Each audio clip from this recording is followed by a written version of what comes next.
So it won't automatically forward it to TIAC, even though it's not be on your system. And I got back a thing from a recruiter saying, do you want, we have a lot of people who need mail software.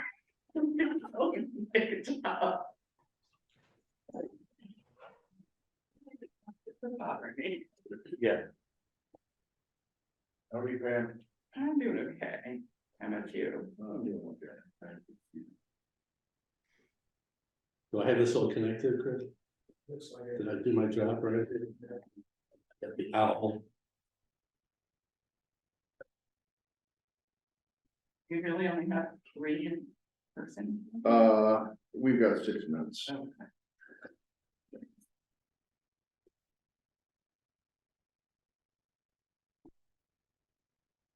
We have 4 carriers on there.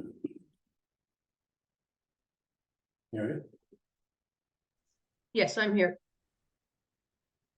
loud and clear. I just have to push the mute and unmute, that's all.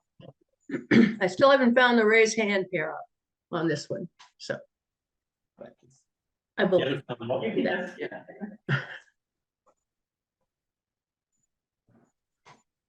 How are you feeling? Me? Oh, no better, no worse than when I saw you this afternoon. You're sick? You have COVID or what?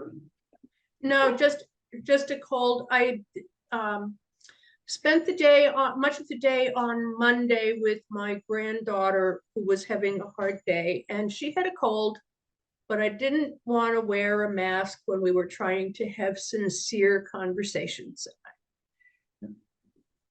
Came down with it. There are a couple professions, three that I could think of right off the bat. I remember doing a story about this a long time ago, that have the most robust immune systems of anybody, never catch all the stuff that's going around. One is elementary school teachers. Right? That's because The they've been kids exposed so have much, these- right? The kids have these naive immune systems, so they catch everything, and the teachers are exposed to everything, and they build up immunity. The second one is pediatricians, same reason. The third one you'd never guess, No, I won't guess who. treatment plant workers. Yes, for the same For reason. the same reason, What kind of plant for workers? the same reason. But the guys who are like down in the cleaning the filters, yeah. And the age-old answer to why do we have school vacations the way we do, it's to break the disease cycle. No. But then the teachers claim they go home, let their guard down and spend their vacation. What, you mean it's not because of the holidays? Well, that helps too. President's I Day think of and the vacations Patriots as when Day all and- the germs move around the country. Hmm? I think of the vacations as when the germs all move around the country, or we get a hold of them, come back. That was always my experience anyway. Well, one of the nice things about having kids grow up is we're healthier when they're in their teens and beyond. Because they're not the little petri dishes they once were. Yeah.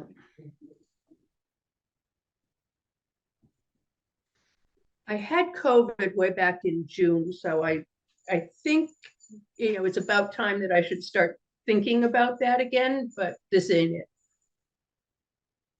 No, Hey, I have to congratulate you on being on the Board of Health, by the way. You're on the Board of Health. Yes. Yeah, they asked me if I was interested in that open slot, and I said, yeah, kind of. That was the last I heard from them. You got it. Yeah, back in December. It was the kind of, I think, that put them off. Yeah, well, no, I said, yeah, and I had green carded for it and stuff, but, back when I was at the Harvard School of Public Health, and I thought, big issues and things, and I didn't realize that most of what they do is like approve septic system variances. Yeah, that's part of it. Yeah, that was the kind of, But you're off. yeah, Necessary evil. yes, and it's wonderful that you're served. Thanks. Good so far? Yeah. Yeah. Aren't you doing like PFAS consulting for various people in town? Doesn't it come up in the board of health? Not too much. Yeah. Well, that's not under what they do, is it? Well, It Public can Works be, is monitoring. sometimes with turf fields, it's an issue that comes in. Isn't it a problem with the drinking water too? I don't think it's a problem at this point. No, it's not. Yeah, Just jurisdictionally, that would be another way that it might enter the realm of the jurisdiction of the Board of Health, drinking water. but fortunately, it's not an issue yet. Knock on wood. It's been. After you were on the Board of Health, I got a call on because they knew I was a consultant. Tell us about PFAS. Thank you. You're gonna get the call next. We are at You would know it probably. 1 minute from, we have a quorum, which is good. We have our clerk, which is great. We've got a whole set of papers. We're not expecting, but we are expecting Gary. Take a look. Yep, there you go. Okay. You can sit over there. Your push doesn't count as a quorum here.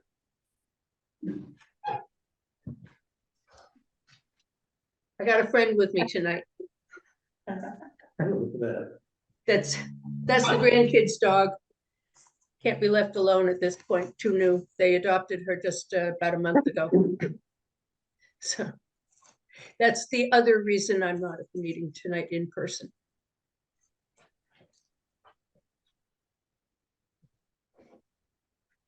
Okay, well, it's top of the hour, 7 o'clock, and I think we have a quorum. Let me call the meeting to order. Welcome to the October 18th of the 229 Main Street Advisory Task Force.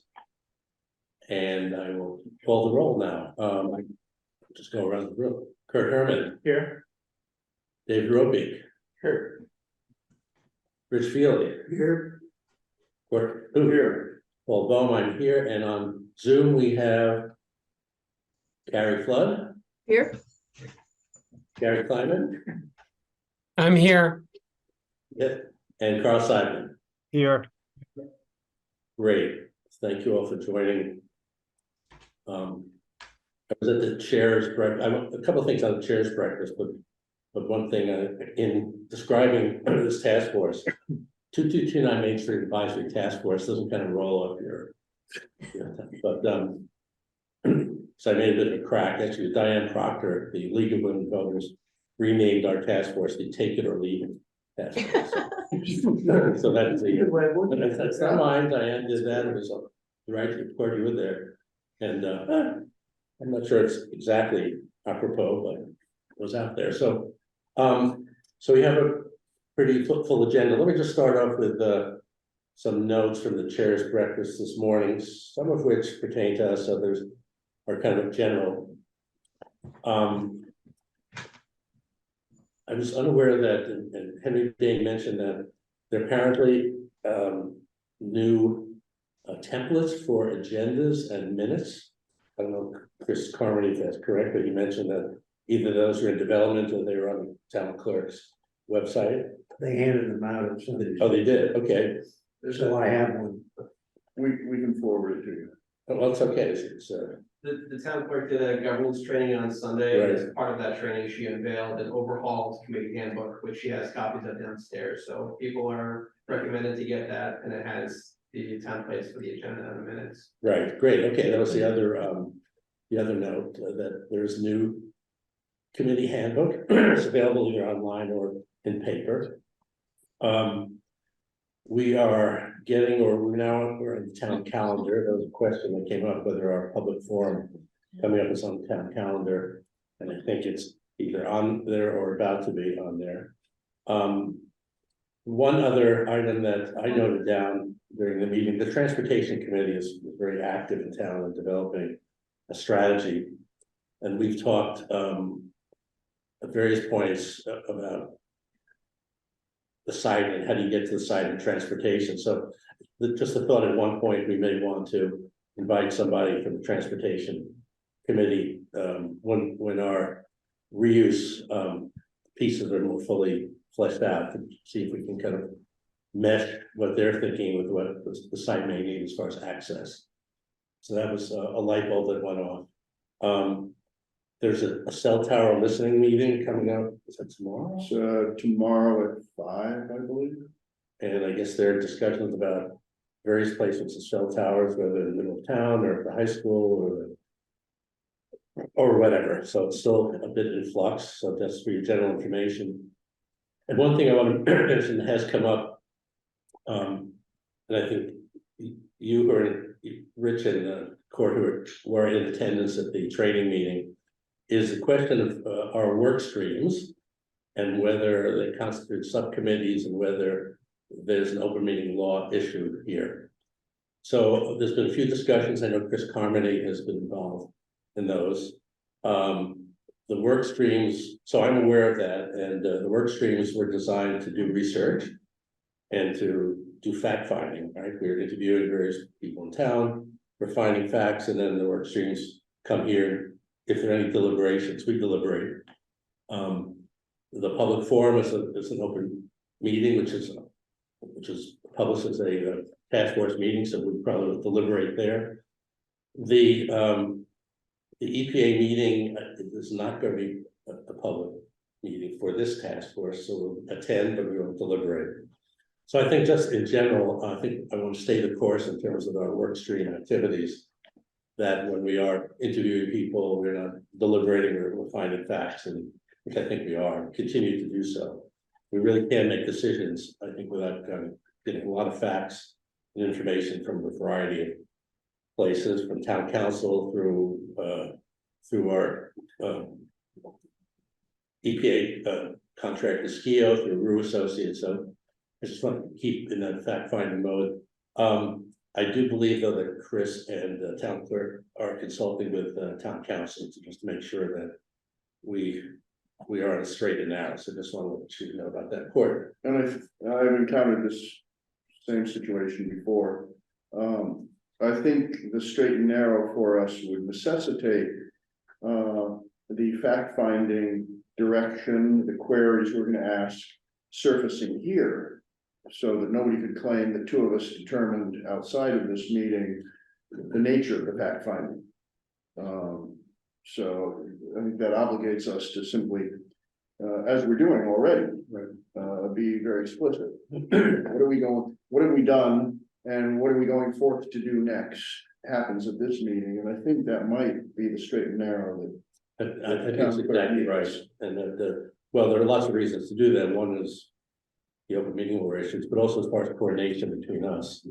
Since, you know, I know several of the fact-finding commissions involve kind of the same people in town, so we'll discuss some more of that tonight. So those are the general updates. I'll have more to say about the League of Women Voters meeting, but I want to say on the agenda, the first piece of the agenda is the review and approval of the October 3rd minutes. I did get a comment from Carl, which is Carl, if you might repeat what that comment was. It changed to a sentence on the workstream reports number 2, the first sentence. You want to repeat what that is? Sure. So it just should be edited to read: town departments are being asked their capital operating costs needs for site reuse, and if the town acquires the site. It's the way it's written now. It says we're looking into costs for municipal uses at the site, which isn't actually what we're doing. Okay, thank you. I will make that change. Let's make the final minutes. Any other comments on the minutes?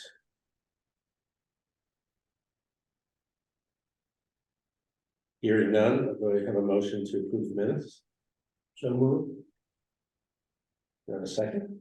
The second with the notation that's as amended. Yeah. Okay, motion is to approve the minutes as amended by Carl's comments. The roll call. Kurt Herman. I was absent, so I can't go ahead. Okay. David Ropey. Was he yes? Yes, nod, I'm sorry, verbally, yes. Rich Feely. Aye. Court Booth. Aye. Carrie Flood. Yes, Gary Klein. aye, Carl Simon. Aye. And Paul Baum, aye. Minutes are so approved. For October 3rd, and Rich, thank you again for taking the minutes. And now that you have a brand new template, I'll leave it be prettier. Substantive and More boring than pretty. what's that? I said more boring than pretty. We'll see. These meetings are always exciting. Okay, so next agenda item is the work stream updates. What's been happening and what is going to happen. Let me start with Port, on the legal aspect. So first of all, Pam is out of town tonight. Second, she and I met with town council last week. Paul was in attendance, Chris was in attendance. And town council has done considerable work on this, but there's been a hiatus of, 18 months or so, if I'm correct, something like that, 2 years. And he understands his charge is to seek the necessary information we're gonna need in regard to lien and lien protection, title. What else? The acquisition path, should that be the recommendation? Or the pros and cons of non-acquisition. What we tried to make clear to him is we don't simply want him to update himself on the history of what they have done, but rather go further and really probe pros and cons of the best acquisition path that he might produce, his firm might produce. And alternatively, were that not to come to pass, what would be the alternatives that we could influence in any way if the town didn't move toward acquisition? We expect to have some preliminary information mid-November. You were at the meeting. Is that Catherine? Yeah, I think it was important that town council heard from us in terms of putting him on the pathway. It's less of a fact finding and more of, can we do this? And if we can't do this, then why can't we? And then if we can't do it, then how do we control the site? I mean, we're trying to get him focused on decision points, knowing full well that at the point where we make a recommendation to acquire or not to acquire, there's still work to be done. That's so if the town select board decides they want to move ahead with acquisition, then he has to do the negotiation. And the pathway he lays out may still not come to fruition during negotiation. So, it's there's lots of moving parts, but we want to set him to the point where we can make a recommendation that's clear to the select board, that they can make a clear decision one way or another, and they know how to proceed. So I think that was the gist of the meeting. I think he was appreciative, not that he didn't know that, but hearing from us what we need from him to put in our report. I think that was pretty useful. And what he didn't do, apropos of the work stream that Pam and I are working on, is he didn't steer us in any particular direction as to work we might do in the interim. His assumption is we'd be best to sit tight and see what comes forth out of his office in a month. And so this is one of the areas where the kind of the work streams and the information gathering kind of overlaps, because he was also talking about institutional controls as a legal matter. And those are only relevant, well, they're relevant to select board making a decision, but the management of those really is if and when the town acquires the site. So it's kind of Carl and Carrie is kind of in the ownership category, but it's a legal issue. And then also, if the town owns the site, what are the legal constraints on what we can do with the site? So his work is not just going up to the decision point of acquiring it. It goes into what happens on the legal side after acquisition. So, and he's aware of that. Did I characterize it? No, I think so. So not a lot to report, but significant movement nonetheless. Any questions that we can field at this point? That sound?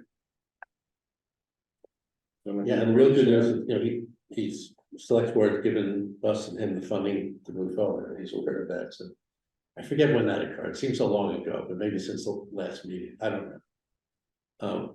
Pam. Is any of his work dependent on the risk assessment that's being done by the town?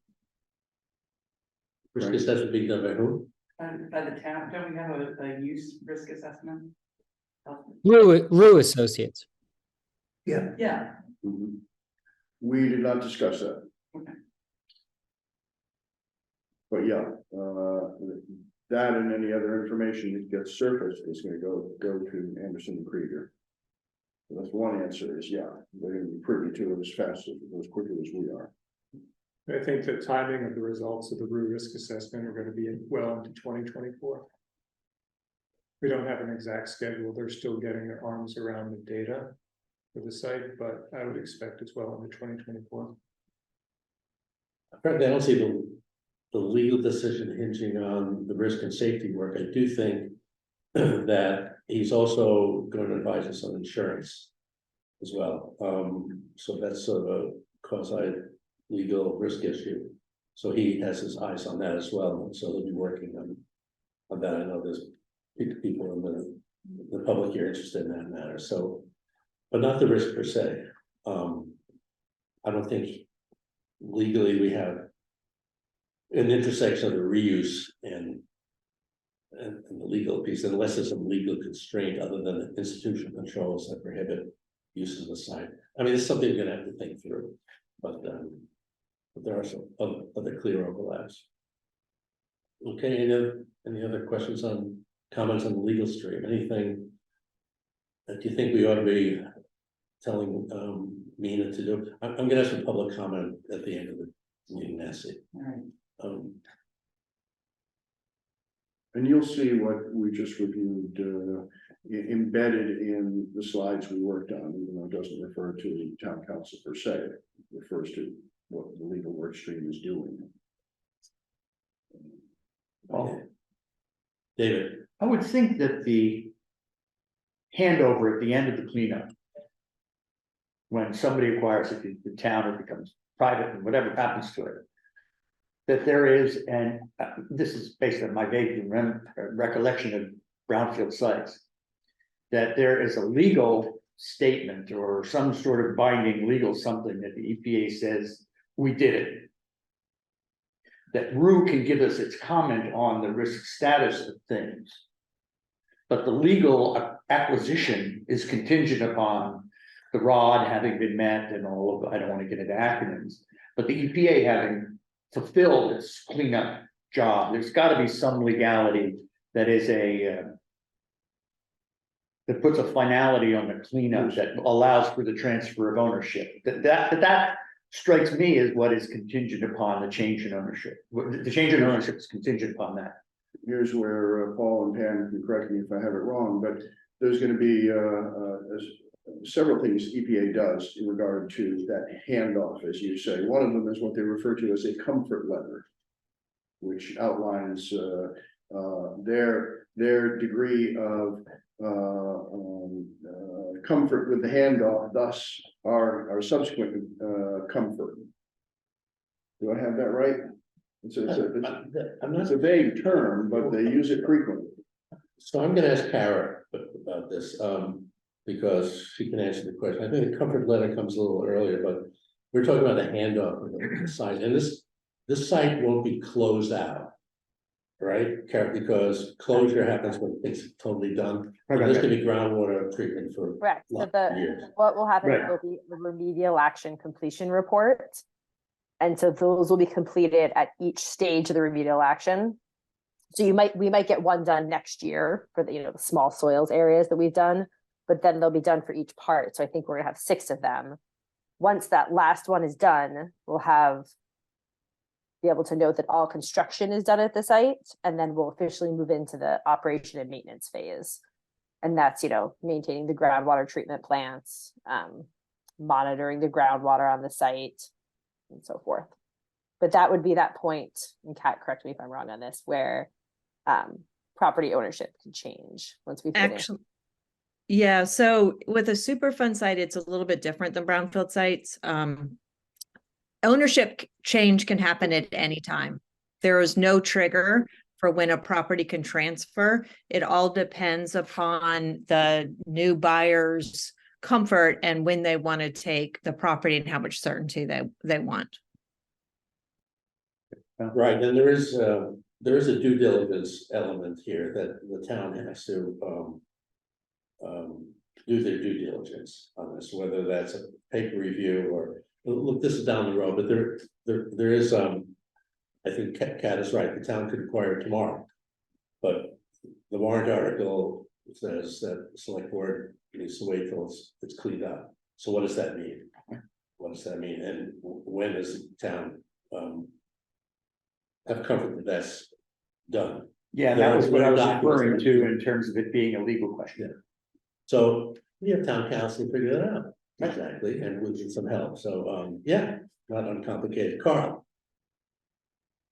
Yes, Court, I know, there's a item in the charge to the committee that says something to the effect of identify the federal and state requirements that the town would have to comply with as owner, or something to that effect.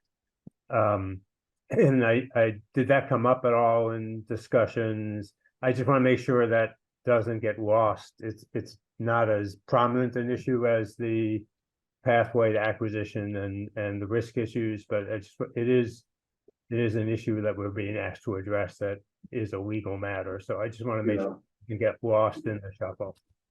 Good question. Our best evidence is that town council was and continues to be aware of that.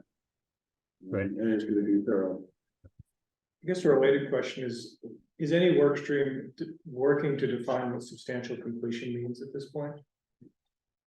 I think that's the language that's used in the town warrant, which seems like remedy completion for all aspects of the raw defined remedy, but it's not defined anywhere that I've seen.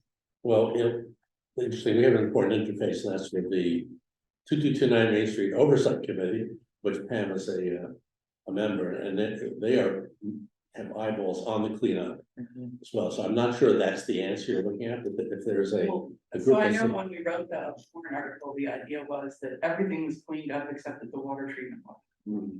And that was why that language substantially cleaned up instead of cleaned up was put there, because the water treatment might last for 40 or 50 years. Right. So, and we would want to take it while that treatment was still happening. But that was the intent of what was written, and how the select board wants to interpret it is. Yeah, and I think this is the Rue's court as well. I mean, Rue has to, in their risk work, they have to be confident that the site is going to look, what the site's going to look like chemically, that it's going to have meet those residential standards in all areas that will be reused. How are they going to do that? I think EPA is going to continue to monitor that. They're giving certain reports on certain operating units that will confirm that. So I think that has to be monitored piece by piece. We can talk more about this. I think it's a very interesting and complicated issue, and I can imagine the select board asking this very question: how do we know? How do we know if it's clean? Remember that a decision to acquire the site doesn't mean that the town acquires the site. This means that they move on the path to acquisition, to negotiations, and maybe months or maybe years before they actually pull the trigger on acquisition. I don't know. I'm sure there are different parties that like it sooner than later, but I think we're looking to make a recommendation that puts on a path to acquire or not to acquire. If it's not to acquire, these decisions become moot. If it's to acquire, then I think there are other milestones that have to be met, and maybe we're talking about some of these cleanup endpoints, because the cleanup is not going to be completed until 2027. So the decision has to be made before cleanup is done, but the acquisition per se is not going to be done until the cleanup is done and assured. So it's more than a nuance, but I think that, you know, in our public forum, I think if that question comes up, we have to make sure that's clear, that the recommendation isn't the acquisition itself. It's a recommendation. It's a decision based on contingent outcomes. Right, based on best available information of the information we have and our various consultants have, and probably we'll probably have to put various milestones and decision points along the way. So remember my various horizons, you know, in the second horizon is all the things that have to occur before the papers are signed, right? So what we're talking about, I think, is in that second envelope. It has to be done because that's the timing. So 2025, 26, 27, maybe into 2028. Whoa, Mhm. okay, And you mentioned, what would happen after select board get our report. Our report's gonna have recommendations where we're gonna have to reveal what our criteria was. And then we don't know what their criteria is gonna be. We can't presume. You know, they could put their own criteria or conditions on moving toward acquisition or moving toward not acquiring. We don't know. but I think it's a very interesting point about, you know, I'll call it how clean is clean, when's cleanup done. I think in our recommendation, we have to figure exactly how to handle that recommendation. If the recommendation is to acquire, how is that going to be measured? How is that going to be determined? Really? Pretty simple work stream. And anything on let's talk risk communication and risk assessment, and you guys have bifurcated that nicely, you know, and I think everybody knows that we have the communication side, and we have the risk assessment side, and they fit together under this umbrella. So let's continue the risk conversation, how clean is clean, and we'll be able to answer that question. They're working on it. They had a follow-up conversation with the Maximus, Haley and Aldrich, EPA, and the town to talk about getting data from Haley and Aldrich from the risk assessment and the overall approach to incorporating the pre-design investigation data, and then how to factor in anticipated future conditions, because they're doing their work before all the remediation will be completed. So RU is still wrapping their head around how to do that analysis by the areas. I expect that, so from the public engagement standpoint, the risk communication, public engagement, how people think about this and feel about it. Is it clean is gonna be a central question. And we're gonna have to have, you know, there's no, is it safe? There's no hard answer to that, but we're gonna have to be able to address that in that simple and direct sort of way. Yeah. And as long as RU understands that, and I think they probably do, I think we're gonna have to look to them, as Court said, we're gonna have to have criteria for saying, yeah, we're comfortable that it's clean or it's moving towards contingent upon certain steps and so forth. And RU is gonna be a credible source on which to base that.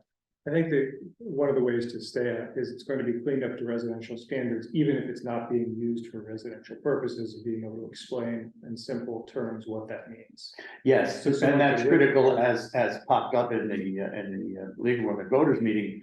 But when we have to make our report and recommend whether they step onto the path and all of that, this question of where does it stand in terms of the clean issue is, I think, the responsibility of our consultants to be able to address in a digestible way, a clear, digestible. But you gotta remember, the various endpoints, right? The holding base is one endpoint. Enclose the thing, cap it, right? The soil is another endpoint. And in fact, the residential standards is largely the soil question. They clean up the groundwater, but that won't be fully accomplished for a while. So it's really this clean nomenclature pertains largely to the soil. And I think it might be always dangerous. It's probably inappropriate to even use the word clean. But I think cleaning to meeting goals, which are residential standards, because they're not going to remove every molecule. So what is clean? I don't think we need to define clean in a way other than meeting residential standards, which are very strict and based on risk. But I think that would be the answer. I'm sure you can communicate that. That's the answer. You don't necessarily use the word clean. The EPA has standards for what residential standards mean. We can explain them briefly. I sent you folks a copy from the EPA. Thank you, Kara. That question is gonna get asked in that way, and we have to be prepared, we have to think through how solid our advice from our advisors is on which we base our answer. Mhm. And just be careful with the terminology. Yeah. So if I was in Rue's shoes, I'd want to know that EPA is, and DeMaximus is really conducting a rigorous evaluation of, you know, how much they dig and how much they remove, and how they're calculating meeting those goals. Because we know it's not every little point, they're taking areas and they're doing statistics on meeting that goal, area by area using statistical analysis. But they're never gonna claim that every piece of soil meets that number, but that the area of soil meets that number, whatever that area is. So I think Rue is gonna have to assure themselves that through the data and through just how Rue and EPA are conducting the investigation, that's gonna be accomplished. So, Because it's not gonna be accomplished by the end of next year. So they're gonna have to do a little crystal balling based on what they're seeing the methodology is. can I just comment on that? I mean, Yeah, I would go agree ahead. that I think for you and for Pam and for the few of us that are environmental engineers, we will want to know exactly how DeMaximus is figuring out how deep to dig and what their criteria are. But I think for the vast majority of Concordians, I would agree with David. I think we just need to define whether it's clean, whether it's safe, whether it's residential standards, and maybe we ought to stick with the latter. We just need to define what that means and stick with that. I think getting into, defining how the search is being conducted, and it gets too into the weeds. I think most people don't want to know that. Have it available on an annex. I'm not advocating that that's part of our risk communication. I'm just saying that Rue, as our technical consultants, has to look at it through that lens. Sure. To come up with their report to feed it to us. It's because they're doing a technical analysis, they're doing a risk assessment. But the sausage making may be important to some, but that's not how we're going to communicate the end. If people want to know how it's done, we're going to be transparent about it. Well, I turned you off. So I want to say from your risk assessment, from your risk communication status, thinking about the cleanup as having two different targets. One target is the soils and the people who live at the site. And the other one is the groundwater and the people who use the groundwater. The groundwater does not affect anybody that's at the site. When we're talking about enclosing the holding basin and capping the holding basin, that's to protect the water that's going off the site to other places, and really is not that relevant to which areas on the site it's safe to use. Except that you're excluded from being on the area of the actual cap because you don't want to disturb it, not because it's unsafe to be there. So, I pointing that out again and again, the soils and the building foundations, those are the parts of the cleanup that are about protecting people at the site. And those are being done right now. That's right. That's exactly right. It's really about soils. Every reuse that we're thinking, really the public, that's what they should keep their eyes on through us, is the soils. Yeah, I think one caveat to that is just the soil gas, just the vapors coming from the groundwater plume. So we need to keep that in mind for institutional controls and building construction. Functionally, that is true. But the reality is that the numbers that they had when they wrote the GOD are actually much higher estimates than what's actually been experienced as far as what's left in that plume of volatile organics. The 1,4-dioxane that everyone is worried about going across to another water supply is not a volatile organic. It's not going to come up through the soil the way that the other things that are, that stuff's being pumped and treated and it's practically gone already. So, and did I get that right, Kara? Sorry, I'm mostly listening right now, full disclaimer. Yes, so the 1,4-dioxane, right, is moving across, but that's not, 1,4-dioxane is not volatile. So that's not going to be an issue on the site. as far as. And the few volatile organics that are left are actually at a much lower level than when they were measured 20 years ago. Correct, right. They haven't really been a focus of this work because the last time they measured them, the levels were so low. And that's why there isn't a specific remedy in place in the ROD. Kind of, normally if there was a risk for VI at the time of the ROD's writing, it would be integrated into the ROD. This one kind of left it open because it wasn't clear that there was a risk at that point. So left it open to be evaluated in the future. And if it needs to be, it'll be covered under the consent decree. Okay, so in risk communication, let me combine risk communication and outreach, because I think they're they're the same. they're very timely right now. And I wanna, can you speak to what you view as our outreach strategy right now?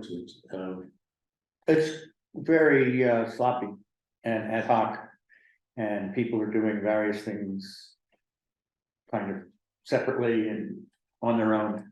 I wouldn't call it a strategy. There are, so what I've been doing, for example, is trying to collect, as I promised, the names of people who we should individually contact.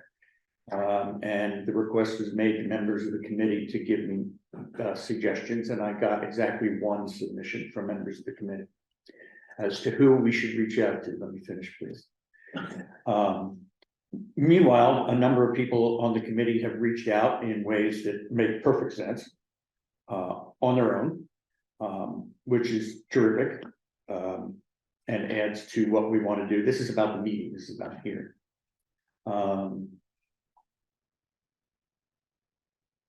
I have, in terms of what I have done specifically, is I have sent Delia Kay a request to use the conservation coffee list as a notification list. Spoken to Bob and Bernie Campbell, who used to be, I don't think they are anymore, but used to be pretty actively involved in the environmental, as a Concord Can. Bernie Jenkins. Bernie was terrific, and she made a couple of suggestions.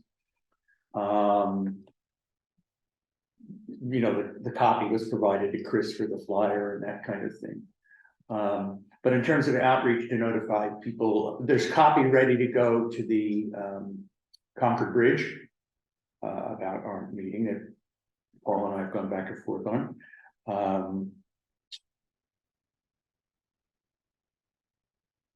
And that's where that this kind of works in. The way I view it, I view it a little bit more optimistically than you do, because I think we're sort of at the start of this.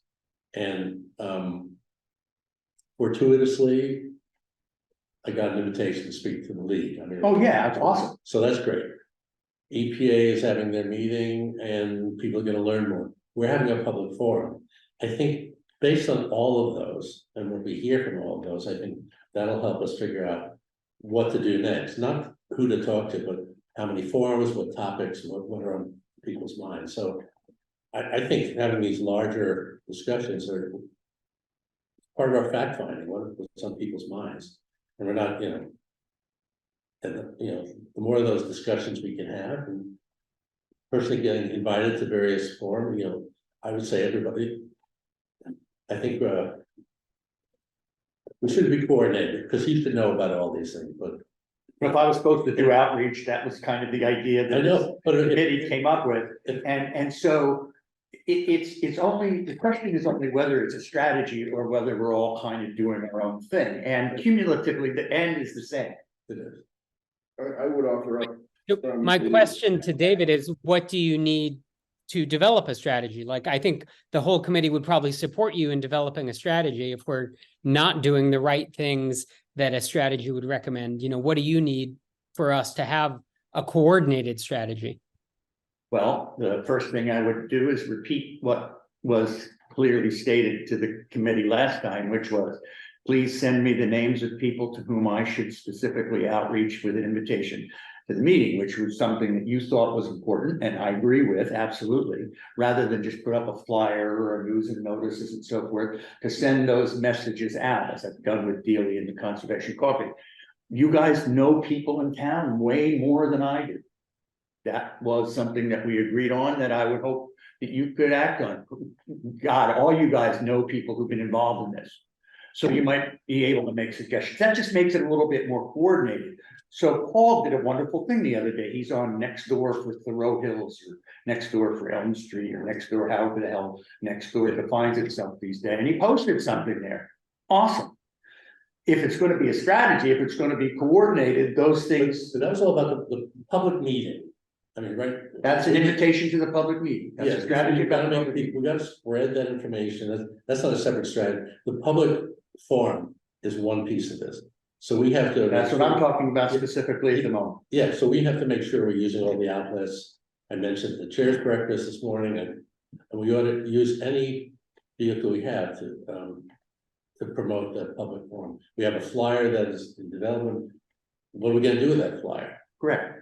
So, are we gonna put it in the library? We're gonna put it in the lobby here, we're gonna put it all over? Put it in BD, put it in every public space?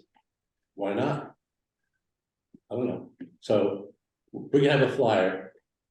We need some advice what to do with that. I mean, Yes. I could have dropped it out of airplanes, but we should get it around. Mhm. I'm content that we don't need a grand strategy yet. We will. But right now, it looks to the public like we do have a strategy. We've gone to the league, we've got our forum coming up, the EPA is doing their thing. And I think if we did much more at this juncture, it wouldn't really serve us very well. I'm only talking about a coordinated effort to broadcast Sure. the public Okay. hearing. Mm.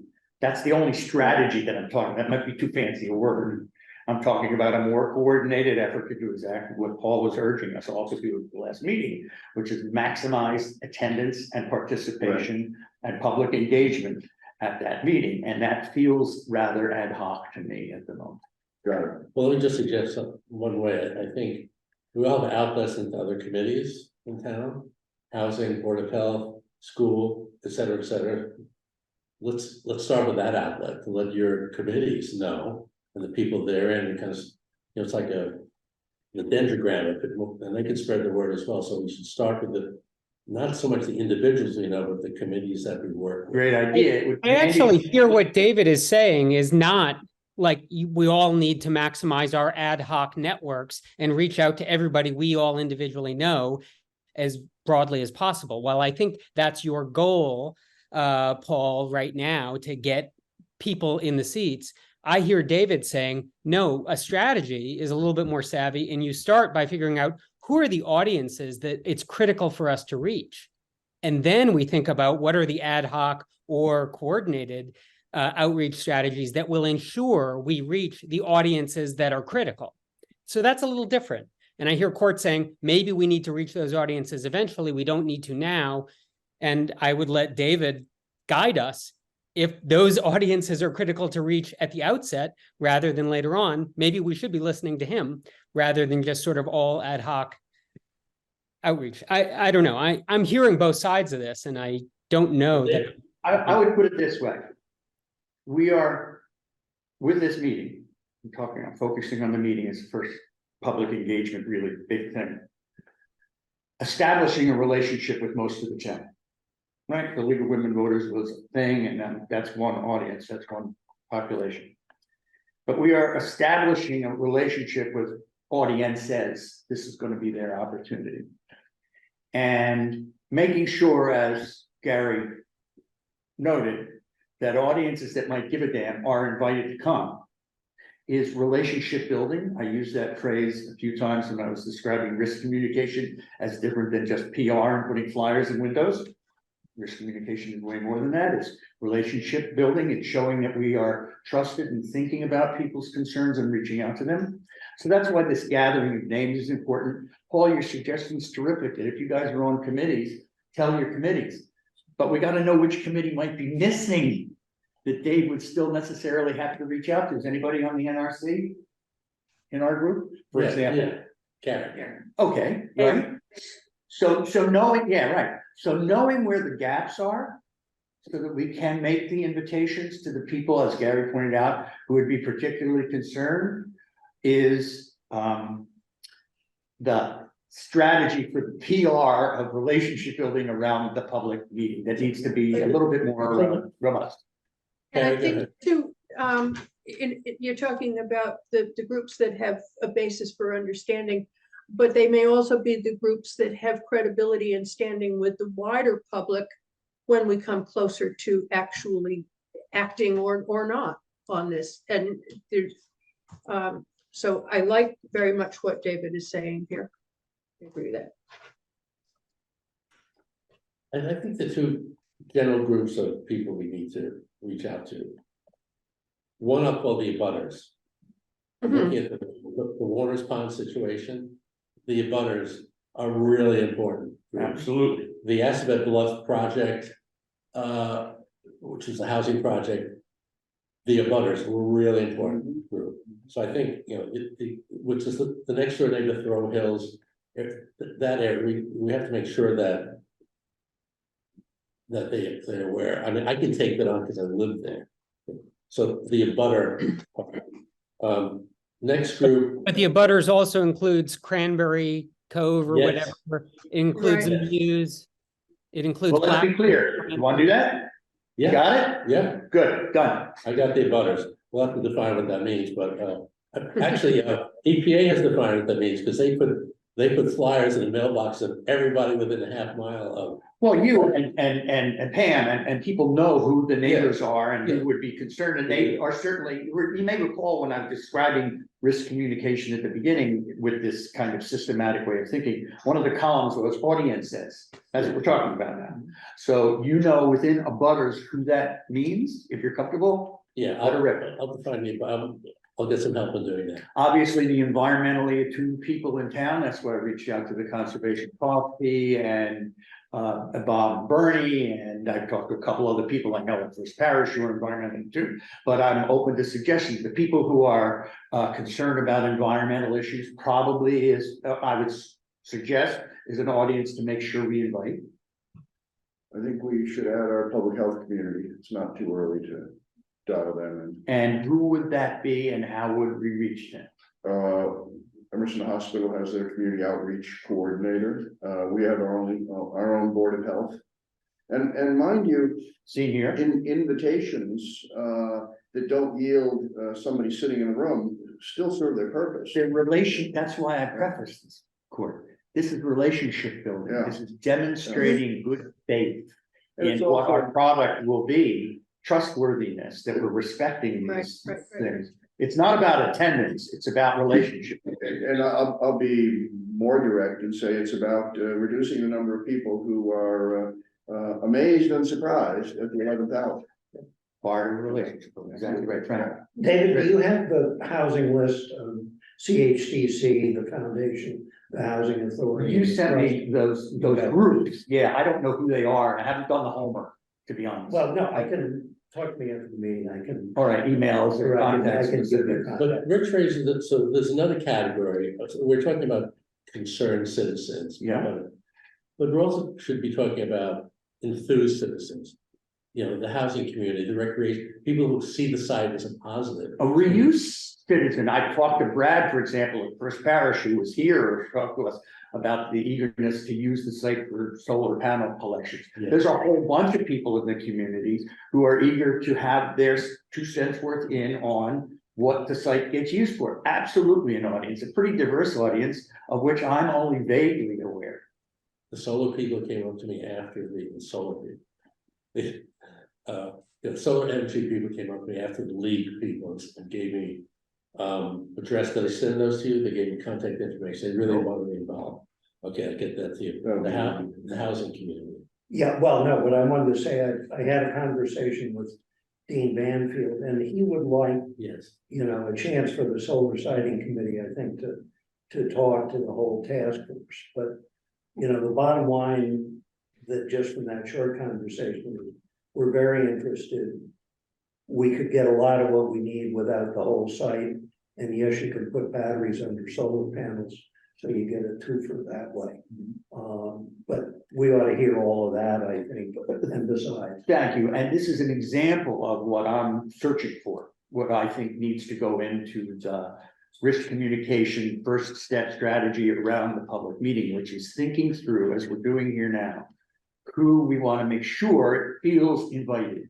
Attending is the second thing, feels invited. So in the reuse committee and reuse community, There are people who are interested, you said, in recreation. Is that the recreation department? Are we covered by the conversations you've had? That's housing. Are we covered by my reach out, or have we talked to the housing people? Are there other members of the community that have reuse interests that we want to make sure we include? I would suggest we also maybe contact the chamber and the town's economic vitality coordinator, so we reach out to the business community as well. I have drafted but not sent an email to what's her name, the head of the Chamber of Commerce at the moment, the woman who runs wonderful Concord stuff that's down. Mimi Graney? Yeah, no, Marie Foley, who's the head of the chair of the Commerce, Chamber of Commerce at the moment. Yeah, I worked with her when I was trying to start the newspaper, so I know her, and I have drafted an invitation. It's not drafted, it's the same. Well, we could spend the whole meeting. Right. But this is a really good conversation. Let's start with this. Somebody, solar people, I think, housing community, abutters, health community. I'm pointing to Kurt here. Environmental. The environmental community, which might be through the NRC. I don't know what the portal to the environmental community is, Gary. How would you define that? I think probably the conservation coffee is a better list than NRC, but yeah.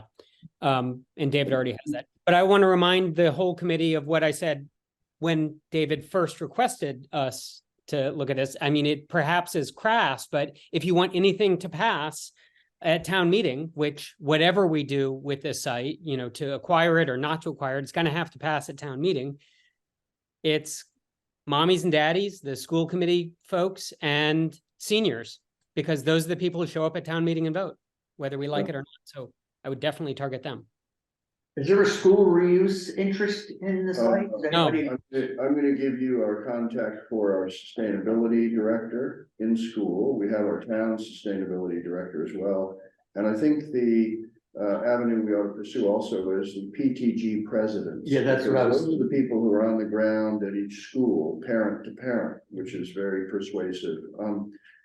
I'll get a little bit, operational now and say, I see you building a database that's gonna serve us for a couple of years. Oh, yeah, now. absolutely. So can you give us the structure of that so we can feed you information you can just pour in? Why, you know, I don't wanna send you something on a napkin when I could send you an Excel. Names and contact numbers for people who fit the might give a damn about this site list category. I mean, really as So, simple as that. action item. Why don't you create that little spreadsheet? Yeah, I wanna Send it around. Send it to Chris. Yeah. And he'll send it to the rest of us. Yeah. Do you want an email? Do you want a mailing address? Do you want a phone number? Et cetera. One other category we didn't talk about is transportation and traffic, people who are impacted by that. That are gonna is one speak up. right there. So I don't know if that's West Concord Village or it's something broader than that.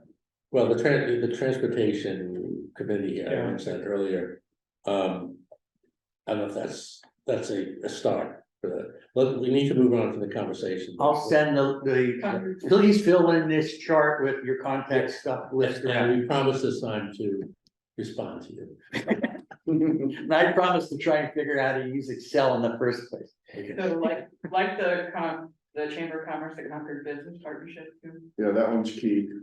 And the Consider them economic, sort of a companion, and the economic vitality committee, which right? we have talked to, but obviously should be on the regular communication. Okay, good conversation. What was the last one? The economic vitality committee, Okay. which Mimi Graney is the town employee. You can get to me the details later, but these are a bunch of names that I can start to populate this. Thank you. Are there any other, so thank you on the risk side, on the reuse side, any updates? Yeah, we've now talked to 3 developers, none of whom went screaming from the room when we asked if there'd be any interest in housing. I don't want to go into details, but we're going further. We've asked EO for lists of towns that decided and did not decide and decided not to acquire sites. We're going to talk to Mass Development, which amongst other things managed the part of the reuse at Devon's. We about halfway through the town departments and committees that were identified as potential users. We still haven't talked to Public Works and the Light Plant, which are important. With the help of SKIO, we're essentially creating a master list of who we talk to that will lead back to the interview notes from each talk. So if somebody wants to know why we think something should or shouldn't happen, we can go back to those sources. I mean, it's just a way. I'm curious about the conversation with developers. First of all, are they aware that there's this 20 to 40 acres that possible development? Two of them were aware of it, one of them really wasn't. Yeah. And we need to talk to some more. And- Yeah, the only thing I would add, in the interest of fact finding versus deliberation, I thought it was really illuminating and insightful. A fact that I think both Rich and I noted, but we can deliberate on it here or not tonight. When we asked about the ideal ownership structure, there was a difference between, from the developer perspective. One of the developers indicated to us that, it would really depend on the numbers. A small developer might prefer something more like a phased ownership structure where they were able to, digest parcel over time, whereas a larger operator might be more interested in just, taking ownership and going for it. But this developer was also a Town of Concord resident. And he said from a town perspective, he felt very differently, that the town has more flexibility if we were to take ownership, that the only way that something good gets done is through partnerships like, and he used the example of the Devons thing, where Devons, through Mass Development, who owned it, they were able to do competitive bidding, and they were able to select a bidder who was willing to do development that was more in line or attuned to what Mass Development's goals were. So I just wanted to note that for the committee, that there really is some power in being willing to take ownership, even if you don't plan to do anything with the land. So I thought that was interesting. Yeah, I wouldn't want to have a long discussion here until we talk to others, because I think bringing it in sequentially may be a bit confusing, but we obviously need to do that. But we are also asking questions around, would you acquire it? Would you be interested in acquiring it yourself? Acquiring it from the town, what kinds of relationships would work given the institutional control requirements. So we're out trying to explore that with all these people as well. Well, that's great, really good progress. One, after the league presentation, so Linda Miller, head of the planning board, came up and we were chatting about things. I told her, Carrie and Carl, that we had this group looking at sort of ownership and, the cost of infrastructure development, et cetera. She said, why do you have to look at that? The developers will do that. And I said, really? She said, well, in her experience, I don't know if this is valid or not, if you acquire the site and there's an opportunity, even the roads and the infrastructure, if the terms of the leasing are right, if the opportunity for revenue generation is right, developers will jump in. I said, that's an interesting. That topic. also depends on. It depends on how much freedom they have of what they're gonna build. If we want to absolutely leverage this for some lower cost housing, then they're gonna look for more infrastructure. But again, I think that's a longer conversation. It is. 4 months. It is, but it was just an interesting comment. Yeah. I mean, if you convey most of the site to one developer, I think it would be easier to have them pick up the infrastructure. But if we end up having multiple users on different parts of the site, I think it's going to be a lot harder to get, each of those individual users on smaller parcels to pay for the infrastructure. And maybe they could pay indirectly through fees they have to pay, but they probably, wouldn't pick up the upfront investment. Right, if only because they're different uses will have different requirements for interest in infrastructure. And if you don't know what it's going for and we're responsible for it, it's a puzzle where that you're pulling, a piece out of a box and saying, now, where does this fit? Where does this fit? Please, I don't want to overinterpret what she told me, but the light bulb went off. There's certain circumstances and deals where, it would lower the cost of the town. So I'm sure that's true, but what they are to be determined. Yeah. Are we done with the? Well, I just want to say there's one other thing that I'm doing, which I think Gary's aware of, and that is because people have raised assisted living as an issue. I've asked the town for statistics on the size of each age cohort over 55. And I want to project that to see 20 years from now, how many people, if they don't move out of town, are still going to be here tottering around like me, looking for a place to live. In other words, what's the market within the town 10, 15, 20 years from now for assisted living of some sort? And so that's kind of an additional task that I think will be needed to inform any discussion about housing and types of housing. And as Megan is aware, we're going to meet with the planning department tomorrow, so we'll have more information from them, including some of those demographic statistics were in the Envision Concord long range plan. And I don't know whether they're going to be updating them for Rich or not, but yeah, we I have some. filed a public information request for an update. Great. Wow, great progress, really. Lots to talk about. Carrie and Carl, any updates? Earlier on. Maybe he's frozen here. He is frozen. He's looks like he's leaving and coming back. He'll come back. Let me just spend the There he time. is. He's Okay. back with us. Hi. Carl, any updates to share? Our team has been working on, finalizing the information request we're gonna make to different town departments around their infrastructure or operations associated with reuse and town ownership. So we should have those done, this week. We've kind of all reviewed it and provide comments. I just have to kind of pull those together into a final version. And I'm assuming we could circulate that to the committee and task force and get other people's comments on it.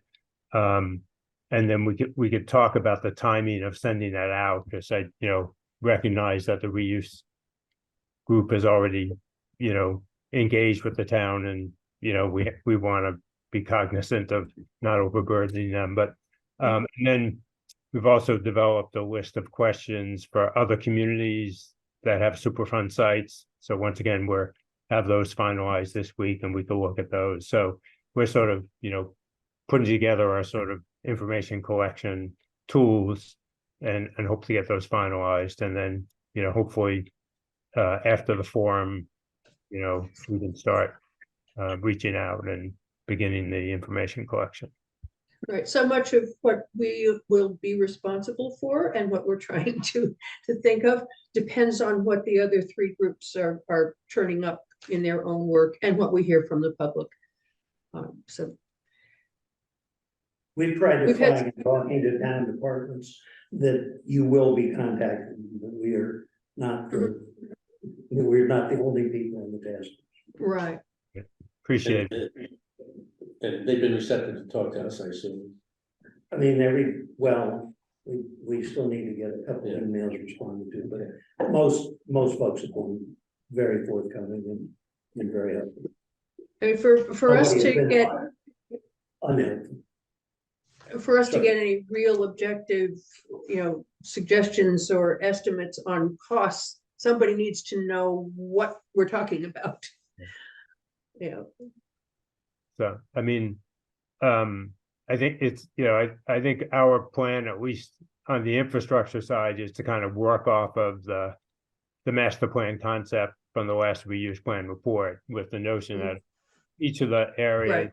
were to be Right. developed, well, we'd have to have, electric service to them, we'd have to have water service to them, we'd have to have a road network that they can utilize. So kind of working with that as a starting point to think about what additional infrastructure would need to be laid, and what work on the site would be prerequisite to actually be able to put in that infrastructure, because hopefully some of that we could get done as part of the cleanup.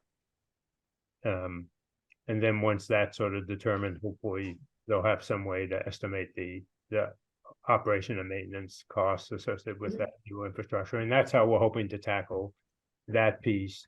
You know, some of the other town services, like police or fire, you know, I think that's gonna be hard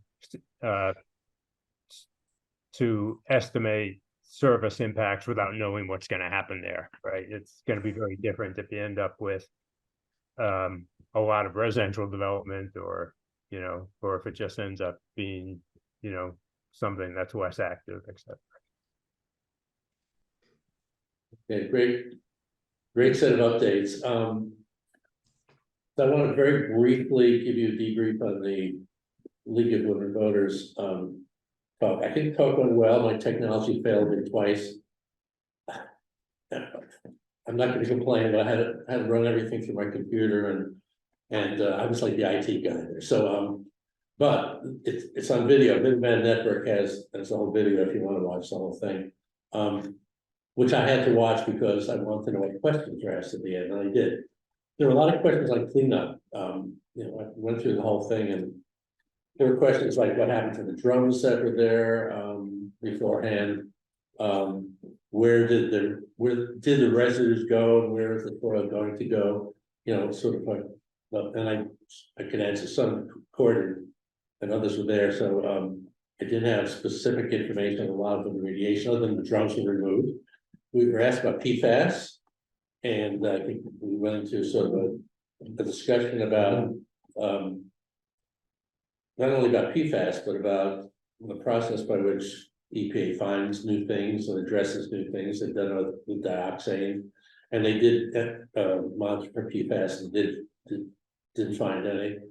And we talked about don't blush, Kara, but we talked about the trust that we had in EPA, and everybody kind of, when they find things, they address things. And so that kind of was the overriding question about PFAS. What if we find new things?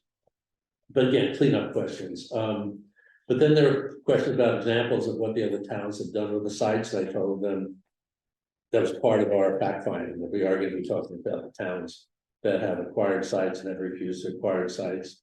I didn't have any final information. They wanted to be assured we were looking at that. We were asked about what have we said or what we're going to say about housing. And again, I said, that's what we're, you know, we brought that up in the reuse report as a possibility, but now we're looking at it, and we're talking to various housing groups, and that's something we're going to address. Very specifically, and you know, where if we put housing, would it be appropriate to do so in the site?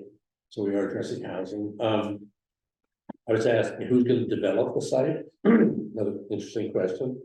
And I said, don't know yet. You know, if we acquire it, we'll probably entertain developers working with us. If not acquired, somebody will, and they'll develop it. So then there's a question: what happens to the site if we don't acquire it? And it was an interesting question. I basically said we would have control of the site through zoning and through other regulations, NRC and other regulations. Somebody asked specifically about the bog because they brought that up, maintaining the bog, and you know, even if the developer took over the site, NRC would have a say in what could be done in that area. So there are wetlands regulations there to abide by.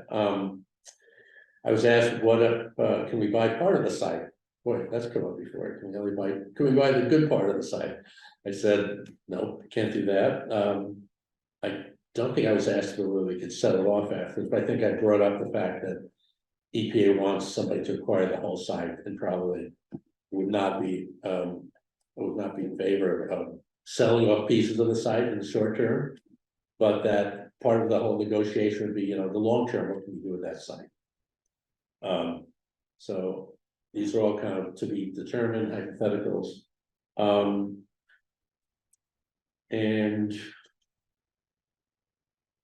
asked about the natural area, what will be the risk, what has been the risk to wildlife, and I said it's been ecological risk assessment. And there's potential for conservation of the whole area. So I don't know if you guys remember any other things that came up. There were a couple more questions about risky kind of stuff, radioactive rods. What happened to the radioactive rods? Remember that? So to me, as I listened to it, it was informative. First of all, you did a terrific job terrific job. In spite of the technology. Yeah, you know, as you and I discussed before the meeting, and I think with Pam, you gotta be able to talk with, if your machine dies, you gotta be able to deliver the whole thing, you can't I not. started giving talks in 1970. Yeah, right, so you know, so I think you handled it terrifically, and you answered the questions that could be answered, and you made clear that we are in the process of trying to come up with the answers to the questions that were raised that we don't have the answers for. The one thing I would suggest that you consider for running the public meeting is, we opened it up to comments and suggestions. I forget exactly how Diane Proctor did it. They ended up mostly being questions, fine, whatever. Encouraging people's suggestions for what should we look into, so to make sure that we're covered. There has been a long process for reuse suggestions, but we're still looking for those. The encouragement of not just answering those questions, but input that we have food for thought to think of, so that people feel like their hands are on the steering wheel of what we're doing. When we have our public meeting, that's also a relationship building. Yeah, I agree. Some of those happened after the meeting. People came up to me. Yeah. And talked about solar. Somebody said, of course, we have to acquire the site. You know, there's some opinions that, why wouldn't we acquire the site? Well, probably, I don't want to go into all the deliberations, but, you know, there's, I don't, there's more sentiment these days, and I mentioned it at the meeting, of the opportunities that the site affords for housing, for recreation, et cetera, especially on the housing side. There's more talk about that. 2-3 years ago, you couldn't talk about housing, but you know, there's a lot of momentum, there's a lot of structure, and a lot of activity in the town, and looking for open space. The whole MBTA zoning issue, you know, should we zone this for multiple residence housing? Well, we haven't even decided if we can do housing there. So I think the momentum is changing, but you know, I think it was good. It was a good meeting. There's one thing I would add too, is when people ask questions and your answer was, this is stuff we're looking into. Wow. Relationship building. Thank you. Good question. It's something that we're looking into. Right? Relationship. Well, the public forum, you'll be answering the questions, so you can do. No, not my place. But you know, that's, you know, yeah, that's a smart question to ask. And in fact, and if anybody has any other questions, you know, that kind of encouragement sort of. And anything else on the So when you were talking about Diane mentioning the rods, she was talking about the drums. This is one of those things of the perspective of people who remember how bad it was and do not have a sense of how much has already been cleaned up. But I think that is something we need to focus on. Not just that there's still cleanup to be done, but there's this amazing amount of cleanup that has already happened there. And if you're remembering the old things, you need to kind of be updated on what the difference, and confusing something like enriched uranium and something that's just a little bit of waste that's natural uranium functionally. So on the rod issue, I did correct Diane after the meeting, because I checked with Bruce Thompson. I Right. said, There were never rods. did you remove any rods from the site? She's talking about And nuclear fuel. it's another penetrator, you know, there are penetrator things, but they weren't rods. When you say rods, She's remembering the drums that got moved up I to know, but South she said Carolina, and they- they got removed before the I building. know, because I think the Starman of South Carolina did move all these drums, the Starman. They didn't move radioactive rods there. But it's out there, and we need to correct it, and also the fact that the site is not being cleaned up because of radioactivity. It's being cleaned up because of toxicity. Right. Which is the point you made, which was terrific. And let me add to both of what you're saying. When we present at this public meeting and in your slides, and I've made this suggestion to you, I do think there's an opportunity for us to put in a very general way the amazing amount of work that has taken place, and it's much cleaner than it was. You needn't say a hell of a lot more than that. Yeah. It's in the slide. It's in the slides, exactly. I just want to reinforce. I don't want to usurp EPA's. EPA is going to go into the cleanup. I don't view our public forum is very it's majoring in our decision-making, Process. minor. You'll be all right. Yeah, but there's gonna be a lot of people at our meeting that won't be at this. I understand. So, I mean, if there are questions I clean up, we'll be able to answer Yeah. them. I think Kara's gonna be, oh, by the way, at the public meeting, Kara graciously is gonna be there. Bruce Thompson will be there Awesome. at the meeting. I just hope that a lot of people show up to make it worthwhile. So, there'll be people to answer cleanup questions there, which is not in our purview. So I think it's a good, it's good teamwork. That we're talking about cleanup, and then we're talking about the decision process afterwards. But this is the different audience, the abutters who were there 30 years ago, the abutters who were there 20 years ago, the abutters who moved there 10 years ago and don't even realize that there's a cleanup going on until they're talking about redeveloping it. You know, that is this difference in people. I mean, Diane had this memory, this distant memory of when the buildings were there and there were contaminated materials in the buildings that were dangerous. Could I suggest a quick insert in our presentation? Which is just a picture of what it was like before they started. Just the building and the stuff around it, and then what it looks like now, which is, you know, I mean, we know what the problem is, but it just looks like a cleared industrial site now. So you should, if you want to do that, the two pictures that you want a picture of the sludge in the holding basin, and you want a picture of the drums in the building. And then a And I picture of know Bruce everything has else. both of those buildings. Let me think And you about want to that. say that those are I, gone, Your risk communication advisor would suggest against that. yeah. I am, Okay, A little too concrete. you know, I talked It to puts the image of okay, in more that's concrete. why you're. That's my. I talked to the legal. Compare it with an image of a foundation of where those buildings and where those things used to be. At the league meeting, I talked about time travel, Yeah, right, and how, that's why I like to do Superfund sites. In this case, I want to travel into the future. You know, I think. I wouldn't say it's a mistake, but I don't want to dwell on all the contamination of the past. So, you know, we've had discussions, and it has been contaminated. That's why it's a Superfund site. It was messy, there was operations, and we're not doubting it. But the question, that's being taken care of. Okay, and I don't know if we need pictures or not. You know, let me think about that. And apropos of that, we can get lots of opportunities to comment on the slide deck, if not now, then afterwards. Let me question. I thought it was important at the league meeting that there was clear reference to the fact that there was testing that determined the degree of cleanup. And that was still underway.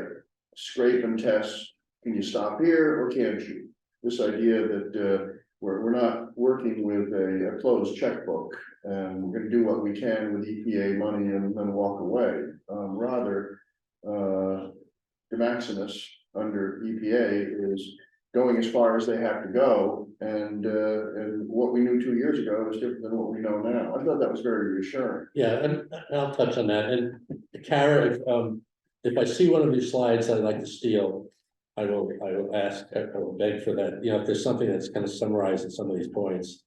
So, you know, I haven't seen your slide yet, but I'm anxious to see what you talk about.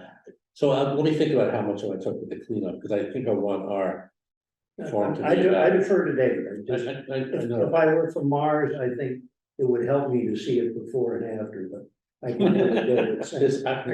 There's always a tension in my brain about, will they talk about that or talk about the future?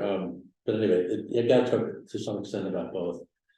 Let me just switch gears and ask a couple of questions. We have 15 minutes left in the time.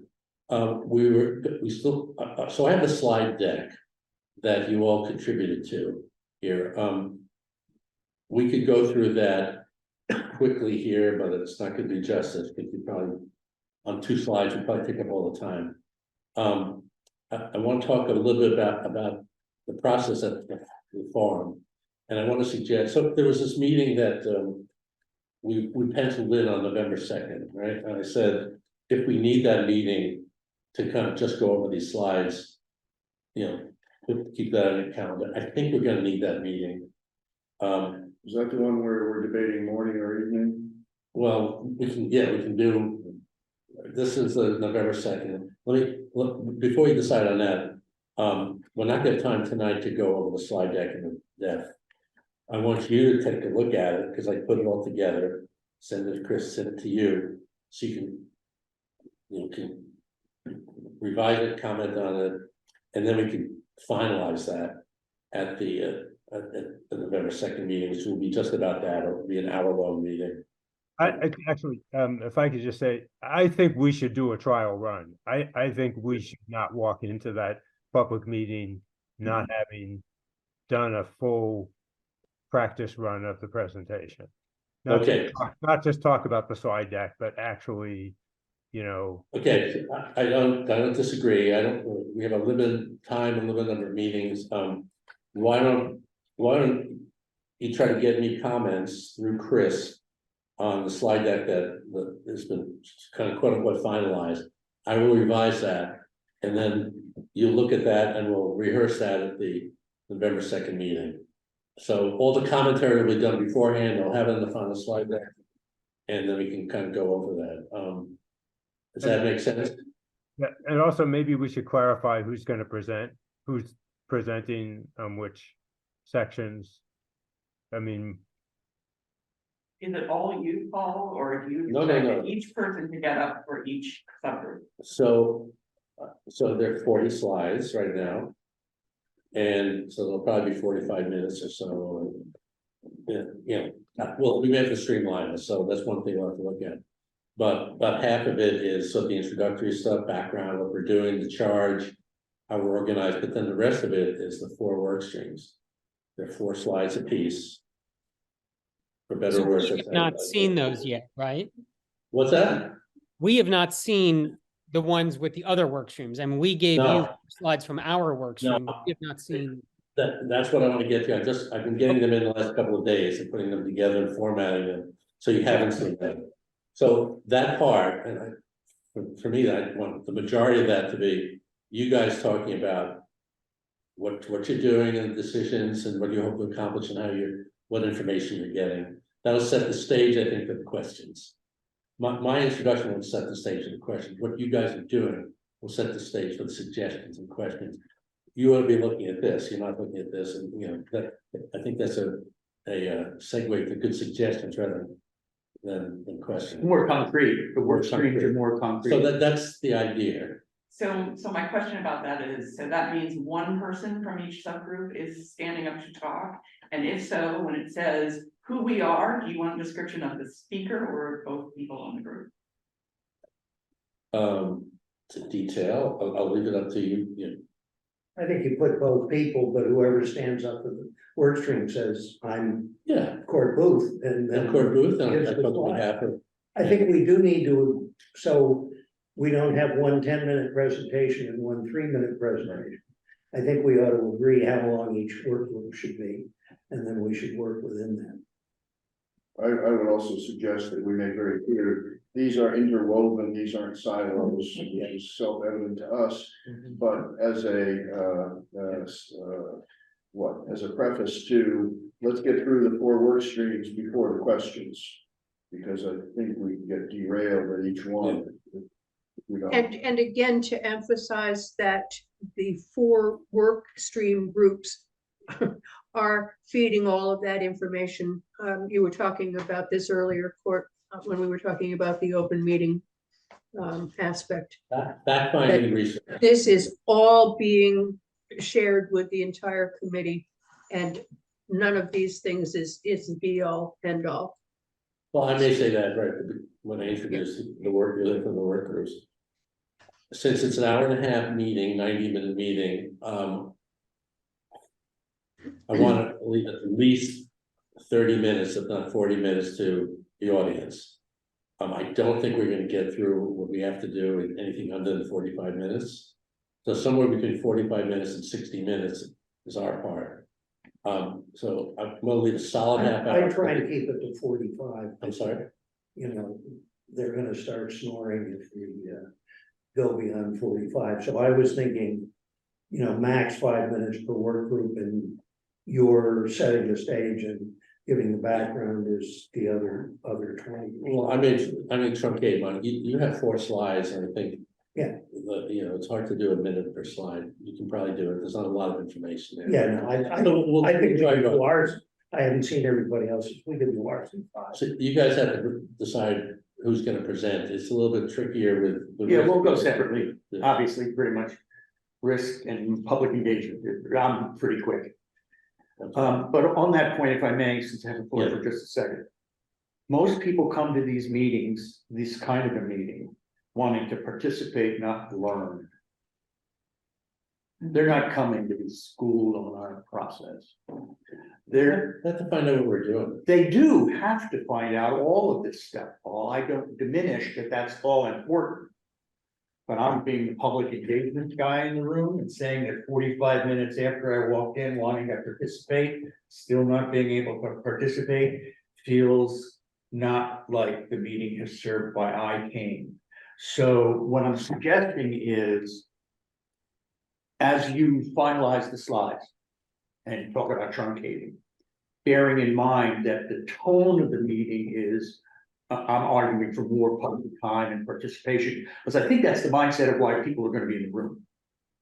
And we're showing respect for that is, so who we are and what our process is and the history and the stuff that you did for the league, terrific, certainly important, certainly foundational. Looking for ways to make that as brief as possible would be my suggestion. Yeah, I hear you, and I agree. What we're doing is pretty complicated. And I want to make sure, one of the takeaways, I want to make sure that everybody knows we're leaving, Diana said, it's leaving no stone unturned here. We're really looking at all aspects to go into the decision. And, it's hard to do that quickly. That's why I have the 4 work streams. Certainly, but the 4 work streams are going to suggest that, and each one of us, when we talk about the work streams, and I'll certainly say this as the public engagement guy. We're asking a lot of questions. We might not have thought them all. We're a public body. You can reach us a lot of different ways through the town. Tonight, other times, please make your suggestions about questions that you don't hear us answer. The key slide in each one of your slide is, I think, for the audience, how you're getting the information.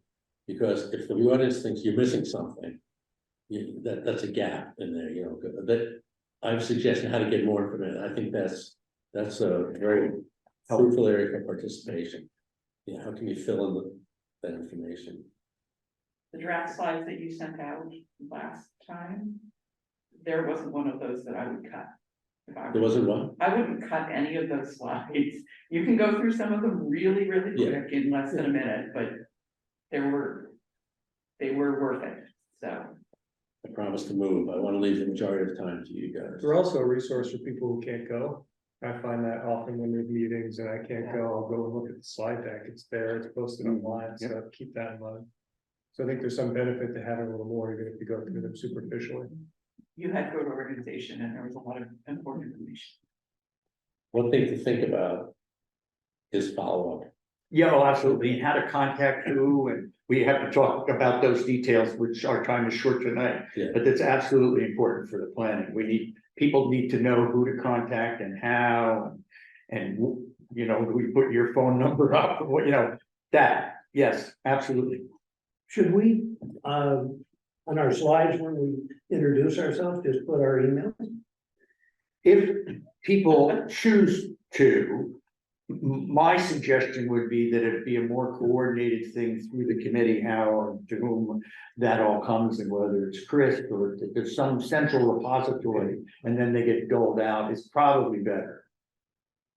We otherwise end up having a lot of individual Yeah, conversations. then one of Paul's slides has to be, if you want to discuss further or make suggestions, contact and give, The reuse committee actually had an email address that we used for people to comment to us, so that they were in one Did we? place, and we did. Might be a Set up good email. I have to talk to our CEO to see how many licenses. Well, let's talk, Chris is in process. We use the reuse one. It doesn't go out. Create a mechanism, Chris, and maybe it's through the town, maybe it's through the town's website about this committee, it would be a natural place. But people really do need to feel like they have an avenue for their input being heard. Chris has developed a flyer, which I just saw today, so I can show it to you, but I'll share it with you after we get the right picture in there. After we get the right words, you saw my comments on that. So we have a flyer, maybe some email goes in there, I'm not sure. Should be mine, maybe it should be yours, but no, maybe it's my email, we'll talk about that. So we'll finalize the slides. I'll get them to Chris, we'll send them out, or actually, we should put them. The draft, I don't want to put them on the meeting packet yet because they're not final. So, can you circulate those individually to the group and they can get back to you? They were in the meeting packet the previous. Something was, yeah, it was the early draft. But without our work stream. Yeah, at not least- the final one. If you were to simply send them around to us, we could digest them and make any fine tuning. I don't think we need major edits. I don't think I can, know it I already. can't send them to the group. You can send them to your group and get them reviewed as long as people don't send it back to everyone, they only send Yeah. comments back to you. Chris is gonna, right now. Right now, we're under scrutiny, and so I don't wanna do anything silly. Right. So Chris is gonna send them out to you, you send them back, you can copy me on it. I'm proposing we could clean them up in public session, because they're probably pretty good already. You've already formatted them. We already have a structure. The structure isn't changing. Paul is absolutely right, that we get through the first three and run out of our hour. The conversation could bog down, and there's Okay. lots to talk about November 2nd. The So plan maybe is, that the would plan be is, the most efficient. you guys can comment, revise, and we finalize them, we come to November 2nd with the final slide deck, and we do a dry run on that, okay? Did we pick a time and place for that one yet? Right No. now it's 7. No, November 2nd, which is Thursday. 7 It's p.m. listed somewhere in previous minutes, maybe. 7 p.m. 7 PM, I have it on my calendar. 7 p.m. I'm not sure if Pam can make that one or not. I know she can make. I'm not sure, but she's not, yeah. Okay, so we'll do that. I think that meeting is gonna be here, right? Okay, so we'll do that. Let me talk, the last thing I want to talk about the schedule, the proposed meetings, were already on your calendar for the rest of the year, just one in November, one in December. The end of November, which will be a good time to debrief, and then just one in December. You saw those already, any heartburn over those meetings? Those are both on Tuesday, and I think I had them both at 7:30, but the second one could be at 8 a.m. How are people feeling about the morning meetings? Pam loves them, I hate them. You pick. Should we do December 12th at 8 a.m.? Mornings That's generally pretty don't cool. work for me, but I've already said that, so. Yeah, I know, it doesn't work for you. Well, I think that is more Mornings important than what we prefer. If somebody simply can't make it, then let's defer to them. And make it work. I would say from my point of view, having a day job, that Yeah. and I've had to leave, hard stop a couple of times for things, and know. it's so much easier if if we need 10 more minutes of conversation. From my perspective, it's easier to do that in the evening than in the morning. Okay, so both are at 7:30, so okay, they're teaching, I think 7:30 and not 7. I'm free Thursday nights. No, this is, we're talking about Tuesday, Tuesday, I only have school committee, but your dates don't conflict. so we could do 7 on Yeah. the 28th and the 12th. Yeah. Paul, I have a meeting on the 14th on my calendar, is that, On what? I have a morning meeting. I think that went away. That you sent. Yeah, I have completely bollocks everybody's calendars up. Right. How many times can I apologize, but Tuesday, November 28th, Tuesday, December 12th, 7 p.m. Okay, Those are the ones. Those are the ones, beyond the public hearing. Up to the public hearing, we're going to do November 2nd at 7, and then we'll do the public hearing, and November 2nd will be the would only be the dry run, that would be the only thing on the agenda.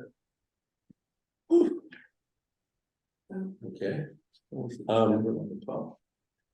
Yeah. So Pam Hill isn't here because she can't do the evening meetings as well, right? I don't believe that's it, I think she's traveling. Okay. Well, So I you don't think know, I don't know she would about still be the, able to get Yes, I don't know about. Because you're the- gonna have stuff back from legal I'll for drop the her a December line, meeting. I'll drop her a line tonight. Thank you.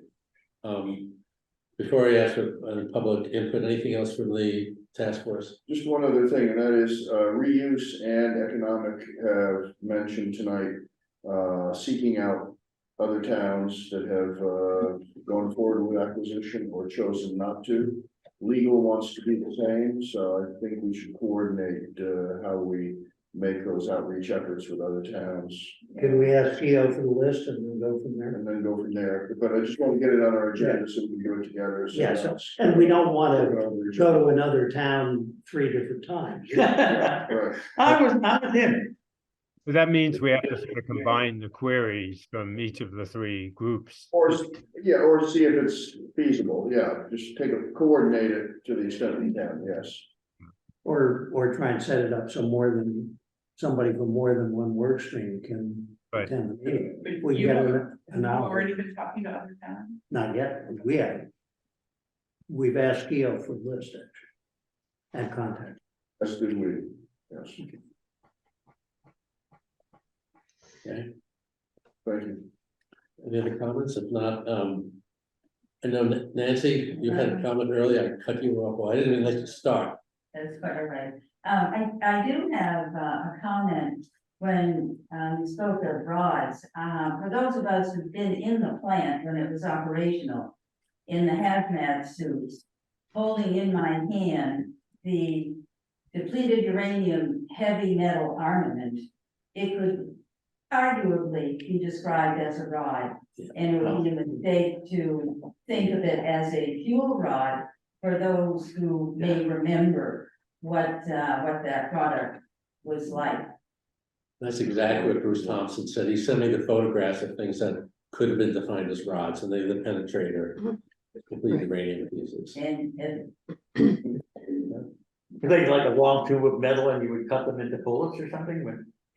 I could Well, give you, I can give you a pretty full explanation about how that Yeah. worked, because I was the process auditor.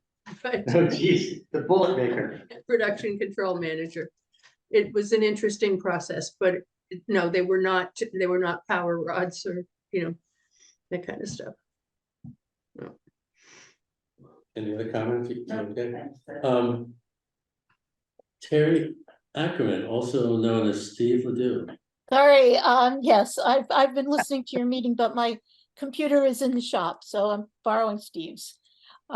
Great meeting as Great. always. I had some comments and ideas. Paul did a fantastic job with the league meeting. I love the idea of you having a trial run on November 2nd. And I would volunteer, as maybe some other people would, to be the questioners. We can try to stump you with some questions if you want to do that, or if you don't, that's fine. But I do agree that people are going to show up who have questions. And for them to sit 45 minutes, that's about the limit of how long they're going to be really anxious. Carrie told me today that the EPA meeting that was supposed to be on the 11th, and it got rescheduled to the 25th, right? Well, 6 people showed up at that meeting because they didn't know it was rescheduled, and they really wanted to talk and ask questions. They were very skeptical about the whole site. So some people are going to arrive with that mindset. And that's all I know. I don't know who they were. She didn't get any names. I don't know what their questions are. I also agree there's a target of ordinary citizens. That's who your real big audience is at town meeting, or even what the select board needs to listen to. And how do you reach ordinary citizens? There is another group that went through this, and their workshop was last night, the Transportation Advisory Committee. Laura Davis is the chair. If you want, I can send someone her contact information. She had gigantic flyers all over town, and they had almost 100 people show up last night. It was a really good turnout. So you might want to get some ideas. If anybody wants her contact, let me know and I'll send that to you. Yeah, I guess my only other suggestion, you might want to consider breaking up the after each of the 4 work streams talks. Do you want to have questions then to just sort of break it up? I agree with Court, we don't want to get derailed, but given that there are some people that are anxious to ask questions and don't want to sit there a long time, I don't know what's best. So I'm just throwing that out. But thank you again. No, I think I feel. It's interesting. Go ahead. Well, given what Terry has said, I'm reminded that on the occasion when we have put out posters or billboards on the day of an event, we get no end of people who say, it was on my calendar, but I would have never come had I not seen that driving home from work or something like that. So we could do some old fashioned stuff too. Oh, absolutely. I'll second that, and that I saw an email the day before the transportation thing, and that's why I went to the transportation. Even though you know about it for weeks. Yeah, right? even though I knew about it, but I didn't remember. Who controls that cool banner that goes across Main Street when something cool is How happening? about one of those traffic things? Just, they sent out the email again. Yeah, Right yeah, before. Follow So up. that was. There is a person in the town manager's office named Donna. It might be, her last name might be McIntosh. She's the communications person. And I can get whoever in touch with her and she can help you with banners, flyers. I don't know, whatever you need. I think Donna could help. Terry, would you send Donna's information to me, please? Sure. Thank you. Can you be the point person on? Yeah, sticking Pre-meeting. flyers in people's windows, well, you know, it's a civic contribution. No, I No, to coordinate where they go and that outreach, absolutely. Well, I think you got to talk to Laura Davidson. When the Recreation Commission did a survey, they put flyers just all in every public place, from library, BD center to, and they get pretty good response. They get about 20% of the households in town. But they really have plastered all over the place. But I don't know about banners or posters, or could we hire somebody with one of those sandwich boards? You just put the sandwich board up in front of the old 99s, whatever. The library, 99, Middlesex Bank, a number of places. Crosby's. Yeah. Can we Yeah. do sandwich boards? Does the town do sandwich boards? I'm not wearing a sandwich. No, not wearing. Okay. Where's the guy that used to ride the bike and blow his? There's nothing bylaw about sandwich boards. You can't put them on certain parts of the mill dam without special permission from the town. I'm certain Donna knows all about it by now. Yeah, Donna would be the person to ask all of this stuff up. Please, I look forward to that, Terry. Thank you. Okay. That's great. Wait, let me just, so you're gonna talk to Donna, you're gonna talk to Laura Davidson, Transportation Committee, to see what she did? Let me start with Yes. Don. Oh, Let me okay, start with Don. good. I think this is great. Just quickly, I hate to disagree with Terry, but my concern about having questions after each work group is people are gonna start asking questions of what about, and then it's in fact something that the other work group is working on. And you'll have to say, wait, I'd rather keep the work group presentations very short to expand the time for comment rather than, because if you stopped in between, you're gonna spend a lot of time saying, well, just wait to hear from Kurt, you know. Also take you 5 minutes to just break up and do all the dance. Yeah. yeah, I'm guilty of that in presentation to say something and you're gonna hear more about that later. I do that too often, and that frustrates me. I could be wrong, but I heard Terry's suggestion the other way, which is we speed through the presentation of all of the work groups, but then we physically break up into 4 corners of the room and say, Oh. for folks who have questions about acquisition, go talk to them. I don't know, Terry? Actually, I wasn't suggesting that, but that's not a bad idea. Or you could do both. you know, you don't have to end it. If it's really going strong after Right, 9 we just keep minutes, going. keep going. Let's think about the potential stakeholders. We have reuse people, we have frightened people, we have curious people, we have, Environmentally concerned, people, not and I opposed. think we are early enough in the game where everybody's gotta hear everything, because everything is not that comprehensive anyway. We're just telling them what we're going to do. That's all we're telling them. And to suggest we're doing more than that, I think is wrong. And if that puts Paul in a difficult position of saying, no, we can't answer that because we just told you that's what we are embarking on.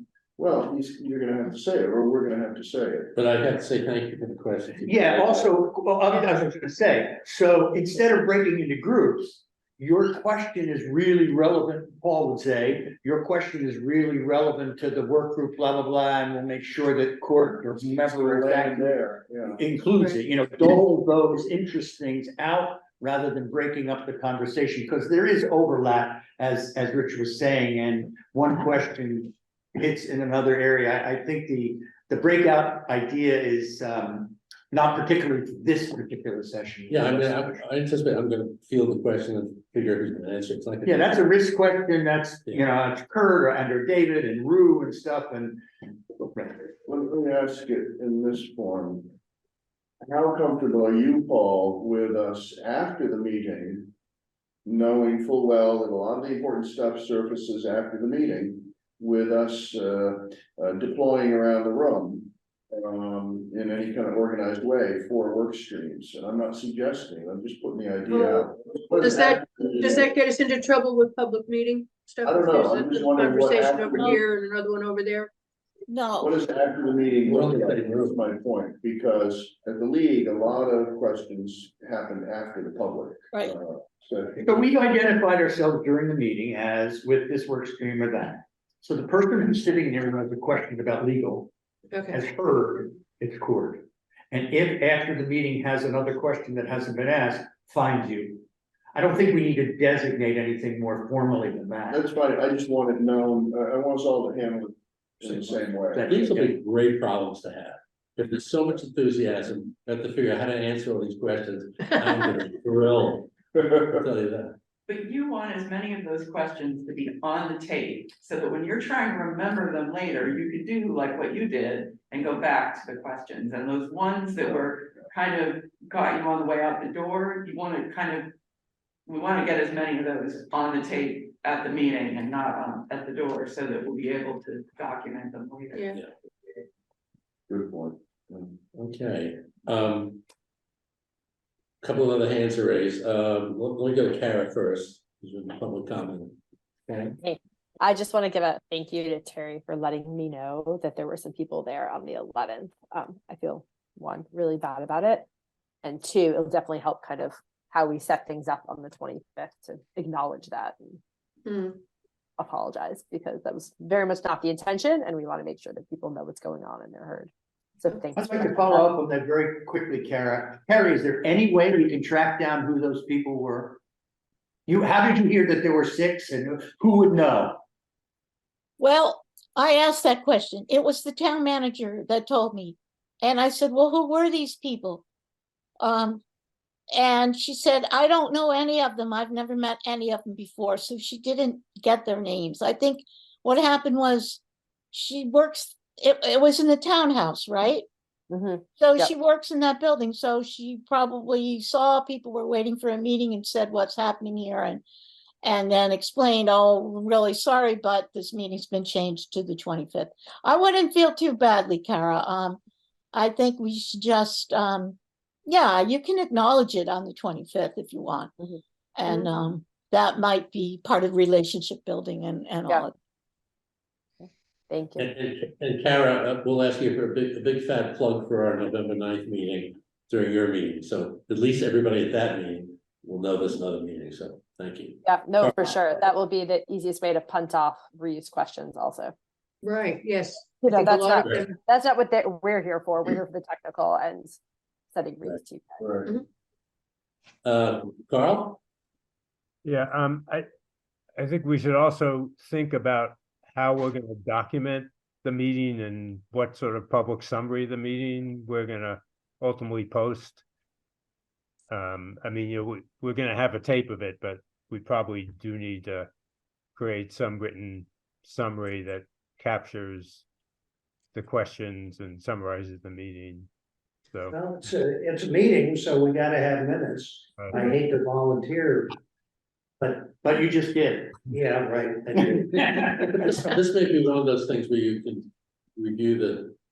Yeah, no, I've tape. reviewed, yeah, I've reviewed the I tape. don't want you to be distracted taking minutes. No, I wouldn't. No. No, that's why I've got. Oh, yeah, good. I mean, this is also partly why we have Skio, right? Maybe Skio could help us Oh. get a meeting summary together.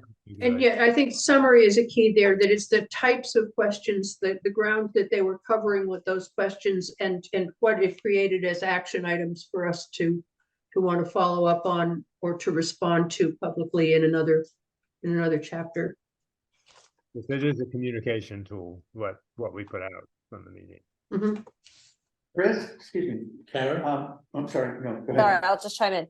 I don't think Skio will not be available for the November 9th meeting to do notes and things. But for our meeting on the 25th, I know we have Minuteman Network recording the whole thing. I think that's a great way That's good. to document, Yes, what's I was going on. glad to If hear you have the same setup for yours. So you can refer to it later. I'm sorry, Paul. I was gonna ask whether there is opportunity for the cable community channel that broadcasts some things live sometimes to staff our public meeting and how that gets arranged. Yeah, they'll be here. So Minuteman has reserved a videographer and they'll film that one. Yeah, but it's, no, you're talking about taping, I'm talking about live. Yeah, they'll film it live and then they'll transmit it onto the. Subsequently, Well, they'll stream it live. too. they'll stream it live, Yeah. okay, so that's built in, good, thanks. Yeah, we ought to be sure everybody has a link for that stream. That link goes in your sheet. You actually don't need a link, you can go straight to concordman.gov, hit Minuteman Media, and just pull up government. Let's make sure that. But I think most of our members aren't gonna know that's what it is. Yeah, but there's information that needs to be included in the flyer. It has to be in the flyer, also has to be on our website. Which I don't think it is. And it has to be on the agenda, we have an agenda posted before that meeting, so I think all those linkages, Zoom. They should be on. Well, Paul, what I'll do is I'll try and remember as much as I can, and then I'll go back through the tape and, I gotta deliver something as minutes of that meeting anyway. Yeah, and I don't think you have to worry about the presentation part, it's just the. Yeah, right, no. Because we'll have the slide deck. Presentation is an attachment. Right, exactly. Yeah. Okay, any other comments We're up against Thursday night football. Damn. right now? Well, meeting. Which, Our meeting, Thursday meeting. well, more importantly, we're competing, the night before is the Warner's Con. Oh, They geez. play, so people's energy may be depleted Yeah. on Warner's Con. So, I mean, it's a public meeting bonanza in the next month. Okay, should we adjourn? Any objections to adjourning? So moved. Then, So seconded. we are adjourned. Thank you very much. Thank you. See you on.